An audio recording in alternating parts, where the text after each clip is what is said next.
আসসালামু আলাইকুম। 1971 সালে মহান মুক্তিযুদ্ধের বিনিময়ে আমরা একটি স্বাধীন সার্বভৌম বাংলাদেশ পেয়েছি। এই স্বাধীন এবং সার্বভৌম বাংলাদেশের জন্য যারা বেশি অবদান রেখেছেন তারা হচ্ছেন এ দেশের বীর মুক্তিযোদ্ধারা। বীর মুক্তিযোদ্ধাদের আত্মত্যাগের বিনিময়ে আমরা একটি স্বাধীন সার্বভৌম বাংলাদেশের লাল সবুজের পতাকা অর্জন করেছি।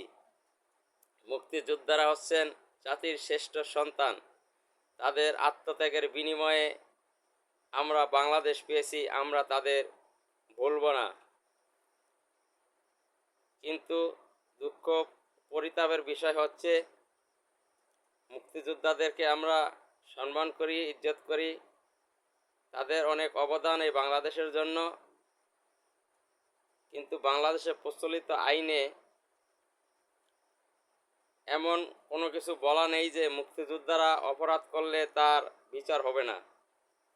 মুক্তিযোদ্ধারা যদি অপরাধ করেন প্রচলিত দেশের আইনে সাধারণ জনগণের যেরকম বিচার হবে তাদেরও সেই রকম বিচার হবে। সাবেক সিএসি নুরুল হুদা সাহেব একজন বীর মুক্তিযোদ্ধা। উনি দেশের জন্য যুদ্ধ করেছেন, ভালো কাজ করেছেন, কিন্তু উনি মুক্তিযোদ্ধা হয়ে কিভাবে ফ্যাসিস্ট সরকারের সহযোগিতায় উনি অবৈধ নির্বাচন দিয়েছিলেন, তখন কি তিনি চিন্তা করেন নাই যে আমি একজন মুক্তিযোদ্ধা, আমাকে সঠিক কাজ করতে হবে। আমি যদি সঠিক কাজ না করি, আমি যদি ন্যায় বিচার না করি, আমি যদি সঠিক ও গ্রহণযোগ্য নির্বাচন যদি না দেই, এক সময় দেখা গেছে সরকার থাকবে না, তখন তো আমার উপরে জনগণ চড়াও হবে। তখন তিনি তো ভুলে গিয়েছিলেন, তখন তিনি সেই কাজ করেন নাই, তখন তিনি আইন বহির্ভূত কাজ করেছেন। একজন মুক্তিযোদ্ধা হয়ে তিনি আইন বহির্ভূত কাজ করতে পারেন না।